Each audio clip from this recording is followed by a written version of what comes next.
Letter analogy నుంచి అడిగిన question అండి. సో మనం రెగ్యులర్గా చూస్తున్న క్వశ్చన్స్ కంటే కొంచెం డిఫరెంట్గా ఉంటుంది.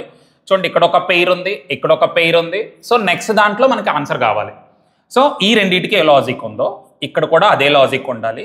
సో ఇక్కడ కూడా అదే లాజిక్ మెయింటైన్ చేయాలి. సో అది మనం ఫైండ్ అవుట్ చేయవలసిందండి. చూడండి, ఇక్కడ లాజిక్ చూస్తే C3 Z26 రెండు కలిపితే 29 వస్తుంది. అలాగే W23 F6 రెండు కలిపితే సమ్ 29 వస్తుంది. అలాగే E5 X24 రెండు కలిపితే 29 అంటే సమ్ 29 వచ్చేలాగా లెటర్స్ రాశారు. అలాగే ఈ రెండింటికి అది ఉందో లేదో కూడా చెక్ చేయాలండి. ఈ రెండు చూసాం కదా, ఇప్పుడు ఈ రెండు చూడాలండి. 16 13 రెండు కలిపితే 29, 25 4 రెండు కలిపితే 29, 29 అంటే ఇక్కడ కూడా సమ్ 29 అంటే ఫైనల్గా కూడా సమ్ 29 వచ్చేలాగే చూడాలి. సో ఇప్పుడు K11 కదా, 11కి ఎంత కలిపితే 29 అండి? 18 అంటే ఏ లెటర్ వస్తుంది? R, ఫస్ట్ లెటర్ R ఉండాలి. సో ఫస్ట్ లెటర్ R ఉన్న ఆప్షన్ మనకి B ఒకటే కనిపిస్తుందండి. అలాగే మిగతా చెక్ చేసేద్దాం.